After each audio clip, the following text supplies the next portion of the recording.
Pak Trubes, silakan. Pak Ansy, saya tuh mengerti bahwa kau masuk di sini dari lingkungan agama, kau ngomong seperti tadi. Tadi itu bagus, tidak itu bukan buruk, itu bagus. Tapi gini, ini kita urusan dengan NTT yang rusak dari dulu sampai sekarang. Pak Ansy sama sekali tidak meyakinkan kami bahwa Pak Ansy bisa sesuatu. Itu problem untuk saya untuk memilih. Kalau kita lihat konsentrasi di NTT ini, hampir pasti kalau tidak ada hal yang luar biasa Pak Ansy terpilih. Tapi kalau terpilih berlalu sama dengan gubernur-gubernur yang sudah lalu, untuk apa jadi gubernur? Yang saya mau dengar itu bukan soal siapa kena Anies Baswedan juga pergi ke Mekah. Ganjar Pranowo juga pergi gitu lah. Bagus sebagai orang Katolik saya senang dengar, tapi bukan itu pokok menurut saya. Yang saya mau tahu itu bagaimana Pak Ansy punya pemahaman tentang problem di NTT. Bagaimana merumuskan problem di NTT itu apa? Sehingga sampai sekarang tetap seperti ini. Tadi sudah sebut sedikit tentang kemiskinan, itu salah satu. Dan Ibu tadi juga sudah beritahu ini nomor 3 dari belakang kita ini tidak pernah berubah. Dan 3 dari belakang soal kemiskinan di NTT ini. Satu gubernur datang dengan janji yang sama seperti Pak Ansy tadi. Ada yang bilang mereka kerjasama, itu semua dengan suara hati, dengan Tuhan Allah dan lain sebagainya. Tidak ada, tidak ada. Omong kosong semua. Jangan bilang kerja dengan hati. Itu kerja itu harus ada perencanaan yang jelas.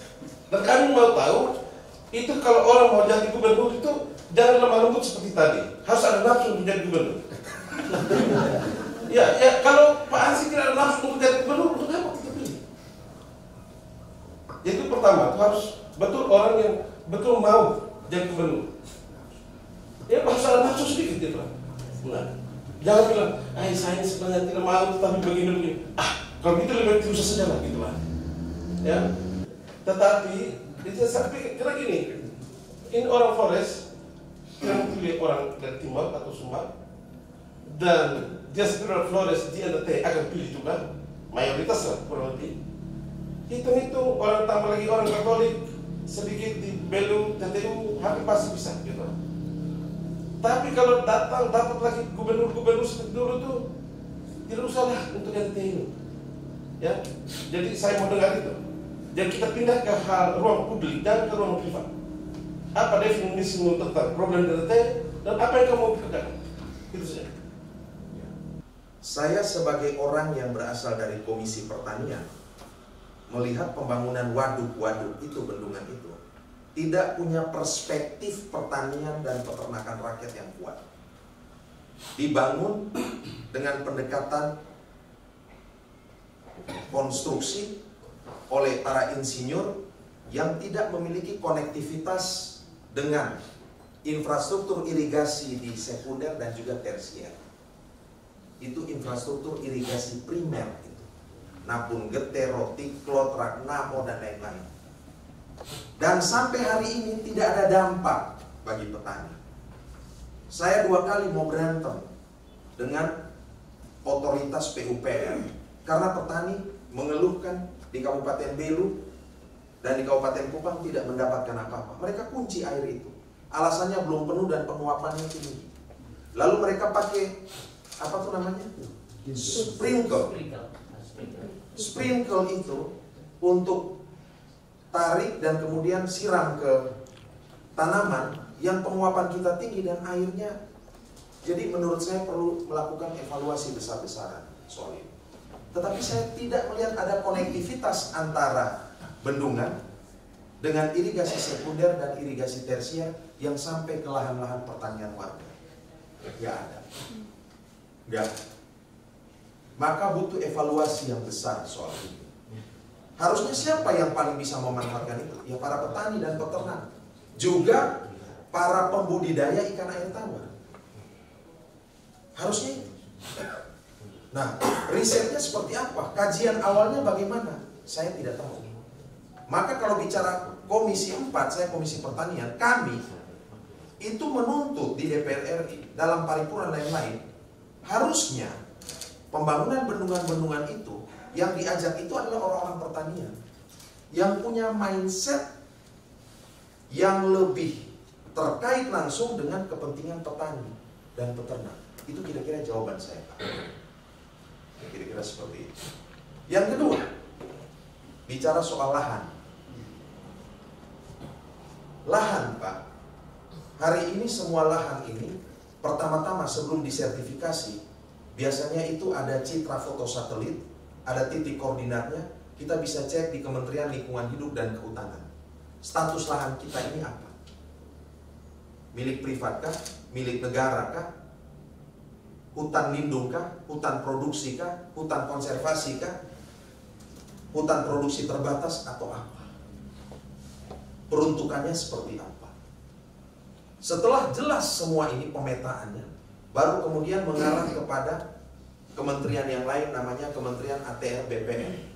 Menterinya Agus Harimurti Yudhoyono. Sekedar membuat sertifikasi terhadap hal-hal ini. Tetapi paradigma besar pembangunan Republik ini, menurut saya panglima yang utama itu adalah ekologi. Harus konservasi yang utama. Yang lain itu di bawah. Kenapa? Karena ini rumah bumi kita. Mau rakyat sekalipun nakal juga, Pak. Saya tidak omong bahwa bapak mereka salah. Tapi dalam banyak kasus saya tahu rakyat itu suka serobot hutan. Dalam banyak kasus, korporasi juga jahat, rakyat juga jahat. Kita hidup di Republik ini, aturannya jelas, konstitusi dan undang-undang. Saya setuju Pak Terhuber. Kalau di gereja, di Santa Ana yang berdaulat kitab suci. Yes. Tetapi Ansi-Lema hidup juga bukan saja dari buku, tapi dari kitab suci. Dan dari nilai-nilai kekatolikan. Saya baru jadi PDI tahun 2019. Dulu baca Marhaenisme hanya sekedar baca. Tapi menghayati itu karena Ansi-Lema seorang Katolik. Gak bisa dipungkiri. Gak bisa dipungkiri itu. Jadi bodoh amat lah orang bilang Ansi-Lema bicara privat. Memang kenyataannya begitu kok. Dan saya di DPR RI saya bicara soal Laudato Si, saya pidato soal pertobatan ekologis. Soal babi. Soal babi. Menurut saya itu tarikan spirit Katolik yang sangat kuat. Yes. Tarikan spirit Katolik yang sangat kuat. Dan ada warna SPD di situ, Pak. Jangan anggap remeh soal itu. Jadi, soal tanah itu kita harus turun ke masyarakat, Pak. Lihat konteksnya. Saya harus tahu betul ini wilayah apa. Karena saya tidak bisa langsung ngomong. Bisa salah, Pak. Bisa salah. Pak Terhuber, kalau saya pasang badan bela cagar alam mutis, saya berani memastikan itu karena spirit Katolik saya kuat. Karena saya baca ensiklik. Karena saya ikut Paus Fransiskus punya pola pikir. Kalau saya cinta itu orang miskin, karena itu, Pak. Mungkin orang lain dengan baca buku filsafat, humaniora, dan lain-lain. Saya masuk lewat pintu ini juga, saling melengkapi, Pak. Kira-kira seperti itu. Nanti saya akan jawab yang Pak tertanya. Kira-kira itu, Pak. Yang berikut soal KIS, saya nggak terlalu paham, nanti saya cek dulu. Apa betul KIS itu sudah tidak ada? Pengalaman saya, Pak, saya turun ke masyarakat, mereka kesulitan mau operasi. Ada obat yang sudah tidak di-cover oleh negara. Mereka datang. Yang saya lakukan adalah saya telepon ketua komisi terkait dengan kesehatan. Saya sampaikan, saya sampai Jakarta, saya bawa tuh barang-barang itu ke teman-teman fraksi PDI Perjuangan. Dan mereka berjuang di Komisi 9. Dan banyak yang dibantu. Banyak yang dibantu. Pernah ada orang mau operasi sulit, saya minta tolong. Kemudian intervensi dari pusat, dirjennya langsung telepon ke kepala rumah sakit, beres, Pak. Satu. Ada seorang ibu, ada videonya malah. Dia datang, katakan anaknya itu diabetes, anak kecil tapi diabetes. Tidak ada obatnya, itu sudah tidak bisa di-cover lagi, sudah dikeluarkan. Obat itu tuh 1 bulan dia harus habiskan 3 juta. Orang kecil. Saya argumentasi di DPR, masuk lagi tuh obat itu ke dalam. Dan bisa di-cover. karena mau kerja buat NTT. Datanya katakan kemiskinan segini, indeks pembangunan manusia segini, PDRB-nya segini. Saya simpulkan, kemiskinan 20% itu adalah kemiskinan petani, peternak, dan nelayan. Maka saya tidak jadi masuk komisi 1 atau komisi 2 yang merupakan ekspertis saya. Saya pindah di komisi 4, komisi yang tidak populer, tidak ada pemberitaan. Di DPR komisi yang paling tidak populer komisi 4. Beda dengan komisi 1, komisi 2, dan komisi 3. Komisi 11. Saya tadinya sudah mau masuk komisi 1, sudah mau masuk komisi 2, saya putar arah masuk komisi 4. Kenapa? Karena saya paham data NTT. Saya mengerti identifikasi masalah di NTT. Komisi 4 adalah komisi yang sangat NTT. Kemiskinan NTT saya simpulkan kemiskinan petani, peternak, dan nelayan. Pola pikir saya sederhana. Dalam kapasitas yang punya kewenangan sebagai anggota DPR RI, saya pikir apa yang bisa saya lakukan? Kewenangannya, legislasi, pengawasan, anggaran. 3 ini apa yang bisa saya dorong untuk petani, peternak, dan nelayan di NTT. Maka kemudian selama 5 tahun yang saya kerjakan itu. Jadi kalau Ibu Kanis tanya, saya memulai dengan identifikasi akar persoalan dengan baca data. Saya memulai dari situ. Dari situ kemudian intervensi kebijakan apa yang saya lakukan? Saya sudah cerita. Saya bicara dengan Menteri. Pak Menteri, Malaka itu daerah potensi pangannya luar biasa. Hamparannya oke Pak Menteri. Masalah kami kurangnya di air. Kami tidak punya alat produksi. Bibit pupuk kami kurang. Tolong bantu kami. Dia udah kasih. Jangan kasih kayak beginilah bos. NTT itu butuh privilege, harus lebih banyak dari yang lain. Jadi pola kerja saya dari baca data, mengidentifikasi persoalan, dan kemudian di DPR saya melakukan hal-hal yang saya ceritakan ini. Kalau hari ini jadi gubernur, sama aja. Cuma otoritas dan kewenangannya beda. Kalau kemarin staf saya cuma 7 orang. Hari ini staf saya kepala dinas banyak banget. Kewenangan saya bisa saya gunakan lebih nyata, konkret, dan lebih langsung, dan lebih luas. Apa yang akan saya lakukan? Sebenarnya tagline saya dari 5 tahun lalu itu NTT itu saya terjemahkan bukan nanti Tuhan tolong nasib tidak tentu nusa tidak terurus. NTT itu adalah nelayan, tani, ternak. Nelayan itu maksudnya perikanan dan kelautan. NTT punya potensi itu, Sika Momere ini punya potensi itu, 2/3 NTT ini adalah terdiri dari itu. Tani, ternak, mayoritas masyarakat NTT dari sini. Tapi kemiskinan juga dari 3 sektor ini. Pariwisata itu bangunan atasnya 3 sektor yang ini. Bangunan atasnya, bangunan bawahnya ini adalah yang 3 yang saya sebutkan. Bagaimana merelasikannya?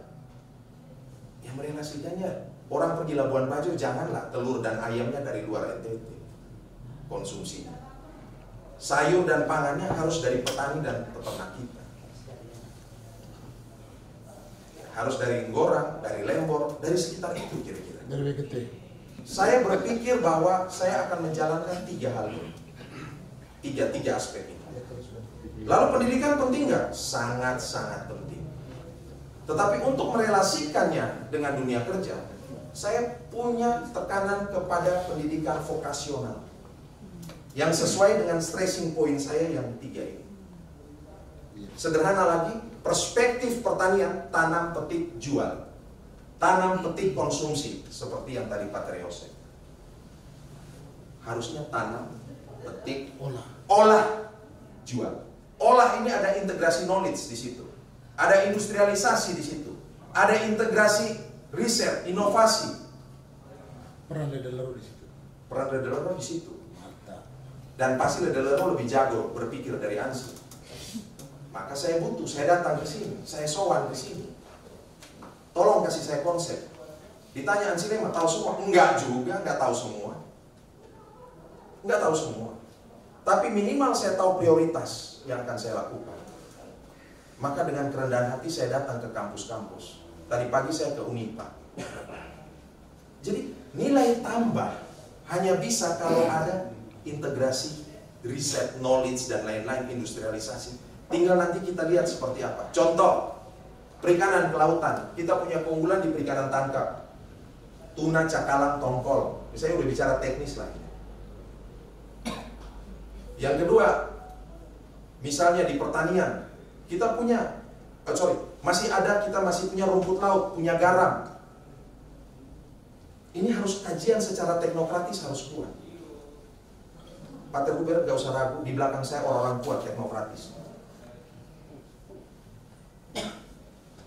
Sebelum saya dicalonkan, saya terlebih dahulu mengerjakan aspek teknokratis ini. Sampai seorang yang mantan SVD dari Ledelero yang saya minta sebagai otak saya, yang mimpin kerja ini, itu namanya Arman Suparman. Dek, AC, kau pimpin ini. Kumpulkan teman-teman yang cerdas untuk kita bicara soal ini. Dia kaget, jarang-jarang ada calon gubernur atau calon kepala daerah yang mulai dengan aspek teknokratis. Lah iya, saya bilang politik ini kan soal dua hal. How to get power, how to use power. Kau jangan malu-maluin saya dong sebagai alumni Kisol. Setelah menang gak bisa kerja. Malu saya sebagai alumni Kisol. Coba kau buat. Dia expert di bidang itu. KPPOD, Direktur Eksekutif KPPOD. Adik saya tanya dia. Saya diskusi, kumpulan anak muda, bukan cuma orang NTT. Bicara soal NTT. Saya panggil teman-teman yang dulu bekerja di balik Ahok. Pak Terhuber, saya ini belajar langsung dari Ahok. Wah, saya akhirnya keluar, Pak Ter. Jadi saya siap, Pak Ter. Kalau kerja pada malah saya tidak terlalu sibuk dengan kerja politis itu. Di belakang saya ini anak-anak muda kerjanya lagi kenceng, Pak Ter. Soal-soal ini. Lalu semua ini bisa jalan kalau apa? Birokrasinya bersih. Kita tidak bisa mengandalkan pendanaan dari APBD. Kita tidak bisa hanya sekedar mengandalkan pendanaan dari APBN. Kita harus cari skema lain. Dalam bayangan saya, skema lain itu adalah bagaimana mendatangkan investor-investor swasta yang connect dengan visi saya tadi. Maka iklim investasi itu harus diciptakan. Pengusaha datang pertama yang dilihat apa? Gubernurnya ini pencuri atau orang benar. Birokrasinya ini maunya disuap atau bersih. Itu yang paling pertama. Birokrasi yang bersih dan berorientasi melayani, yang mau kerja, itu yang orang datang mau taruh duit. Mana ada orang datang mau taruh duit di tukang pencuri? Gak mungkin. Tentang 3 itu, kelautan, itu pertanian dan peternakan. Saya sangat menduga, kalau misalnya bisa lihat dulu informasi dari tim ahlinya Pak Azilema itu, karena pertanian dan peternakan itu untuk LT itu sudah tidak mungkin untuk sementara waktu, kecuali intensifikasi luar biasa. Lebih bagus itu hanya di kelautan, karena laut tidak ada orang yang mengklaim memiliki. Tetapi kalau pertanian dan peternakan, dua-duanya itu butuh lahan. Dan lahan kita tidak punya, karena rata-rata kepemilikan lahan itu di bawah 0,5 hektar. Jadi itu yang kita mau lihat. Jadi jangan hanya omong bagusnya gitu. Karena kita harus juga kenyataannya seperti apa di lapangan gitu. Jadi saya mau tahu rancangan tim ahlinya itu seperti apa gitu. Karena saya hampir pastikan ini agak sulit. Walaupun mayoritas kita adalah petani dan peternak, tapi ini kita harus alihkan gitu ke urusan kelautan. Dan kelautan itu sangat lemah dan kecuali pendatang dari luar. Jadi itu yang saya mau tahu sebenarnya. Jadi tadi itu sangat general, bagus, ya, tetapi semua bisa ngomong begitu kan tidak? Enggak juga, Pak. Dan pendidikan, ya, pendidikan sangat penting, ya, pendidikan sangat penting karena ini sekolah-sekolah itu seluruh Indonesia itu makin tidak bermutu. Memang tadi mau ke sekolah vokasional, gitu lah. Tapi itu juga vokasional apa? Flores atau entertaining mau dijadikan apa ke depan? Apakah kita ini menciptakan tenaga-tenaga ahli yang berdiaspora bekerja di tempat lain dan bawa masuk kekayaan ke sini, atau menjadikan tempat NTT ini menjadi sentra industri atau apa segala macam itu. Jadi ini harus jelas, ini makanya ide ekonominya saya mau lihat itu. Rancangan ekonominya seperti apa gitu. Karena kalau tidak, sekali lagi Pak Ansip omong bagus, tetapi nanti kita dapat gubernur yang itu juga. Kita perlu NTT itu lebih maju ke depan. Oke, jadi